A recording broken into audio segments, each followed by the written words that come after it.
Before we get into this video, y'all, make sure you please subscribe to the channel. Like this video, leave a comment. I really would appreciate it. Helps me gain my following. But I'm going to just do a quick reaction video, man. I've been having some issues when it comes to listening to Hoops Tonight and Jason Temp.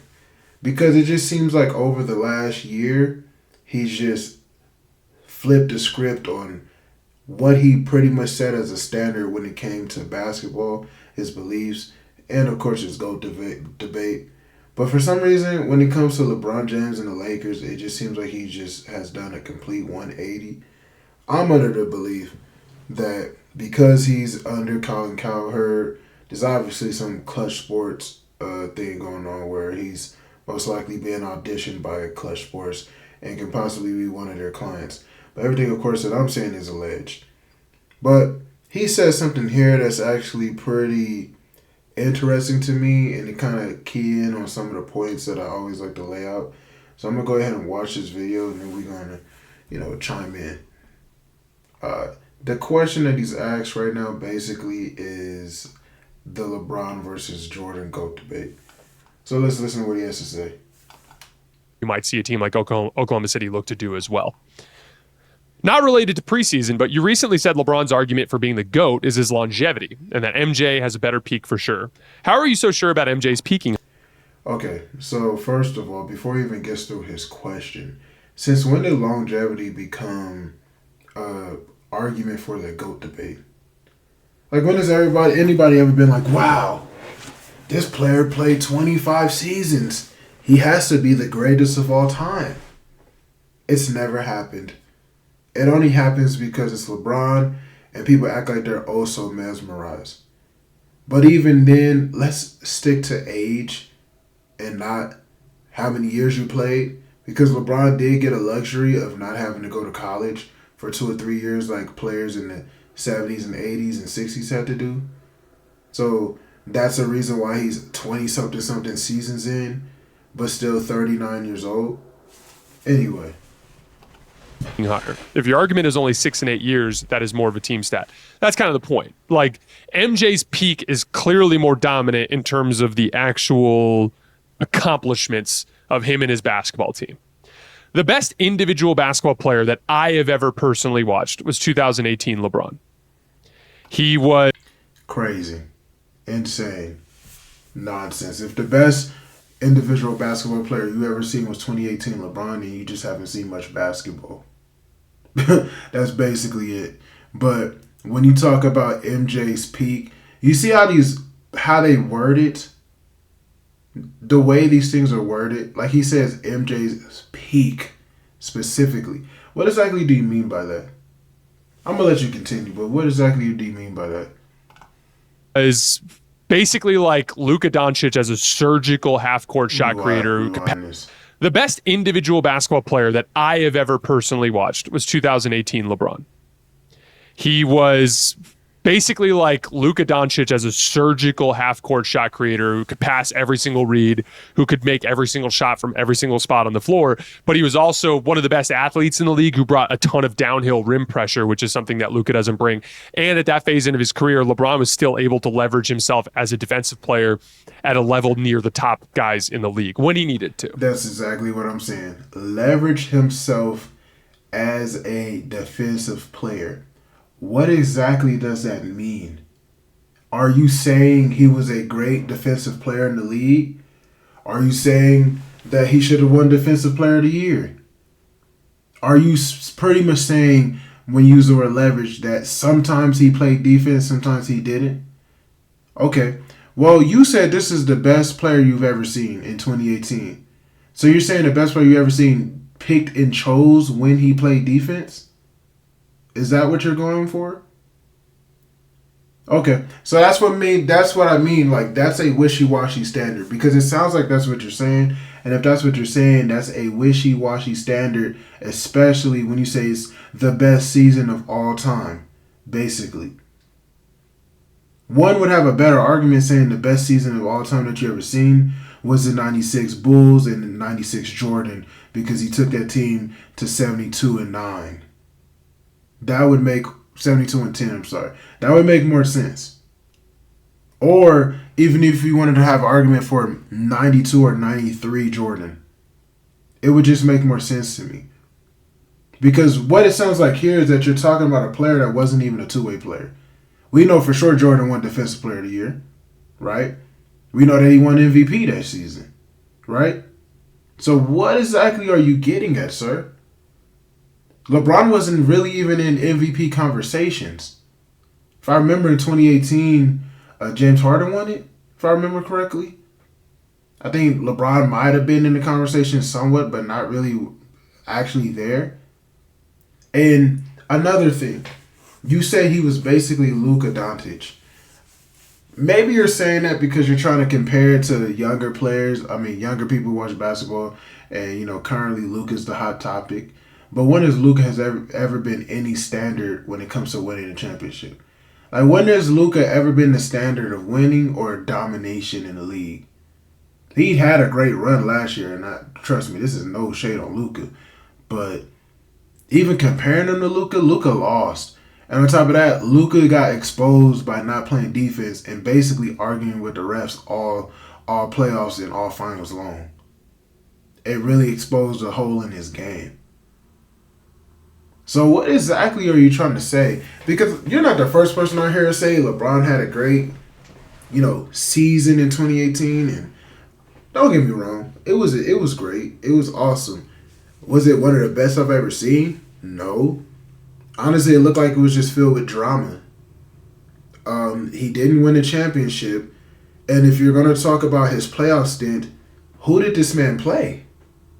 Like, let's be honest here, bro. Who did LeBron James play in 2018 that was so great in the East?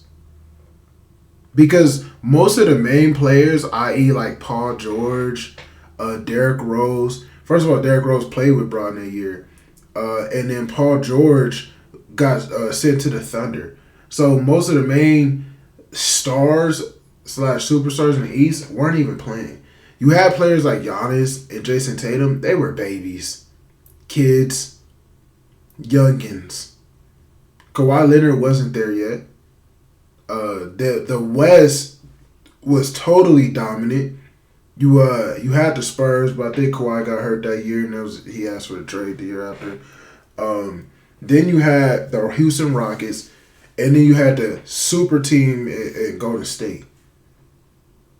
Like, sure, basically, what I get from this is that you pretty much have to say the reason why you think LeBron run in 2018 was so great is because he didn't have anybody on his team, and did he will them to the finals.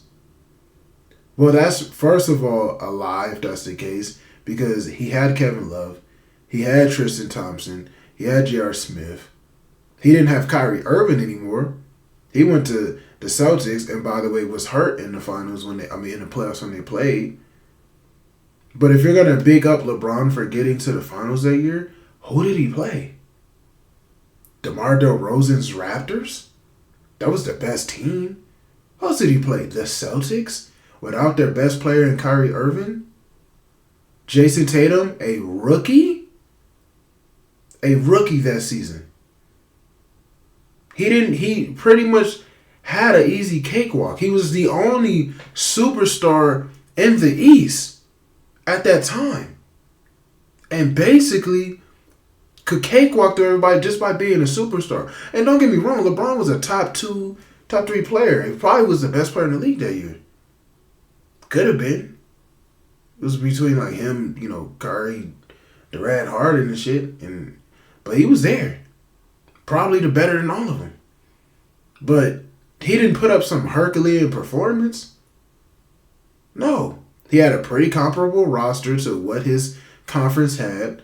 And then he walked them into the East based off experience and championship further. Of course. Once he got to the finals, what happened? He got swept. And in embarrassing fashion. It was so embarrassing, he had to come in after the series and make up some lies about how he broke his arm. That's how embarrassing it was.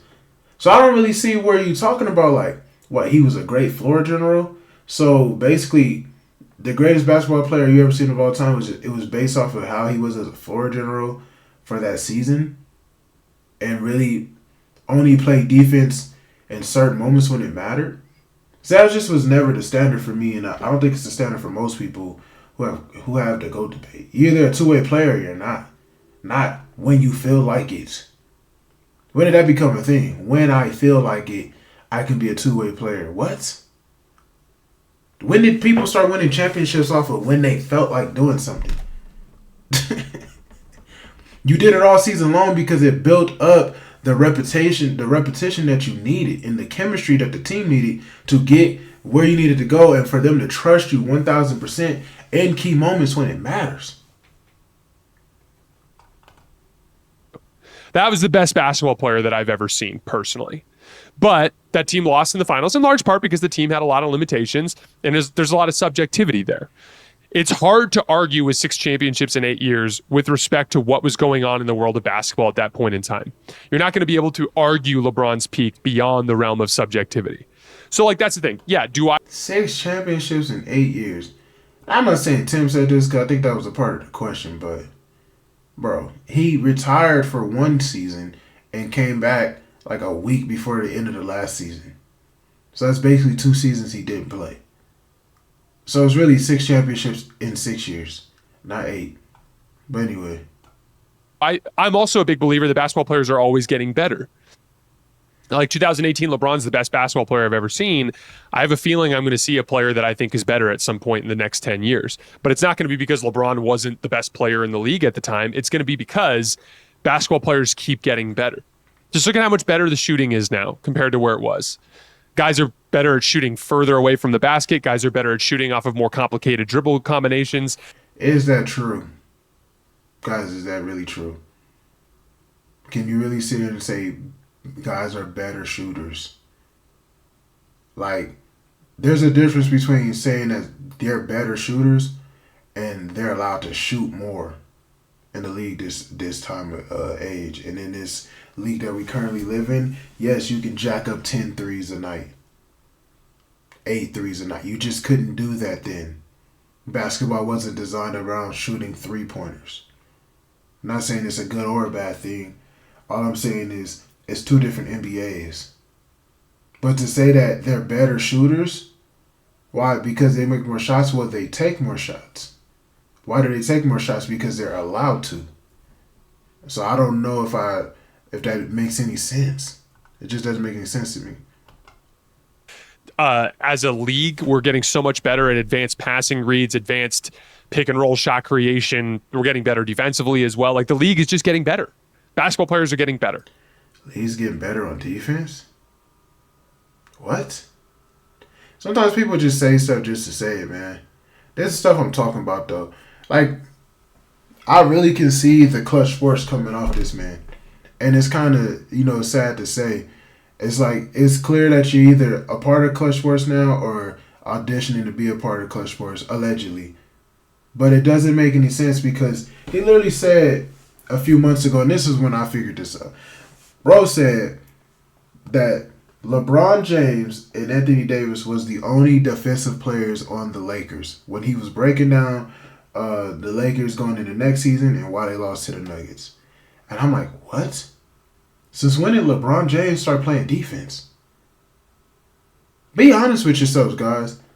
And I know it sounds like LeBron slander, but let's just say the truth. LeBron stopped playing defense like after the 2013 season, when he got snubbed or felt like he got snubbed for the Defensive Player of the Year award. It appears to have hurt his feelings. And then he said, okay, I'm done with defense, basically. I'm only going to play it in key moments. I'm really not going to play defense that much. And pretty much stopped playing defense. And you can see it in the performances that he had, not only in the playoffs, but in the finals. But in the regular season, why do you think his seeding went up and down so much for the Cavs? Like, when he went to Cleveland, they were like the first seed one time, I think, and then like the third, the fourth, the fifth. Like, they were just hovering around seeding. Why do you think that was the case? It's mostly off of your best player, which was LeBron. It wasn't injuries. It wasn't quote-unquote team chemistry. It was if LeBron felt like playing defense or playing at a higher level for this month, he would do it, and then he would take months off. And they normalized it like that was okay. Like that was acceptable to do. But when you seen in the end, the fruits always come to bear, bro. So in the finals, when he couldn't hide on bullshit anymore, you would see it happen in key moments and in games. And it would be the demise of the Cleveland Cavaliers when he left. And it's also the same thing for the Lakers. The only time LeBron ever really actually played comparable in defense was in the 2020 season. That was like basically the only time, and it felt like Anthony Davis was holding him to a certain standard because they wanted to win a championship. LeBron doesn't play no freaking defense, bro. He's been with the Lakers for 7 years. And can't guard a statue. You guys think it's just straight up injuries or something else? Or trades for why the Lakers are the players? Bro, this dude's talking about LeBron, and LeBron was a 7th seed this year. Play-in tournament all season long. They was a 10th seed all season long. And then they got bounced out in the first round by the Denver Nuggets, who, by the way, didn't win a championship. They got bounced out the round after. So it's not even like you can say, well, we lost to the champions. No. She got your ass whooped. And it's all because LeBron has bad practices. His bad practices, and actually not even practicing with the team, is the reason why this team hovers up and down mediocrity every single season. And this season won't be anything different. They hover around mediocrity because LeBron allows that shit, bro. You guys gotta actually watch these games though to see what I'm talking about. But when people get on here and they just big up Bron, like this dude said, LeBron winning the Olympic MVP medal is a now reason why he has him as the GOAT, basically. When Kevin Durant won it in 2020. But basically it's like you're moving the goalposts on what's supposed to be the greatest of all time. But then when you actually look at LeBron from a higher standpoint, he really doesn't achieve any of these standards. So you're saying, oh, wow, you're in awe from the Olympic MVP. But the same season he won the Olympic MVP, his team was a play-in seed. The 7th seed. And all season long was the 10th seed. They didn't even become the 7th seed until like the last 2 games of the season. They were a mediocre squad who, by the way, has a lot of talent on his team. You got Anthony freaking Davis, Austin Reeves, D'Lo, Rui Hachimura. He goes on this bit, and I'm going to have to cut it soon. He goes on this bit to talk about Rui's defense. And I'm like, bro, so we're just going to act like LeBron is some lockdown defender and Rui just can't keep up? Is that what we're going for now? That's the narrative that we're gonna push. Stuff like that, man. It just kind of, what irritates me about it is because it's just not true. I don't mind somebody disagreeing with me, but if you have some type of facts, some type of data to put behind it, that's A-okay. And we could just either agree to disagree, or maybe you might have a point or I'll have a point. But when you just literally just saying shit, oh, somehow, some way, LeBron's some defender. He hasn't played defense in over a decade, bro. Not on a consistent, serious level. Why do you think he's never in MVP conversations on a serious level? He's never really a contender for MVP. I'm gonna cut it here, man. But this is the type of stuff and the type of stuff that I like to talk about. Like, comment, and subscribe. But what really irritates me about it is just the fact that these guys will keep playing this game. Keep playing this game. When you watch somebody who says something 1 year and then the next year they do a complete 180, once they're really working under somebody who works for the person that they're talking about, it just says a lot, man. Clutch Sports got a hell of a conglomerate. Oh, I'm sorry. Clutch Sports got a hell of a conglomerate over there, man. But I'm up out of here, man. Y'all like, comment, subscribe. Let me know what you think. I'm up out of here.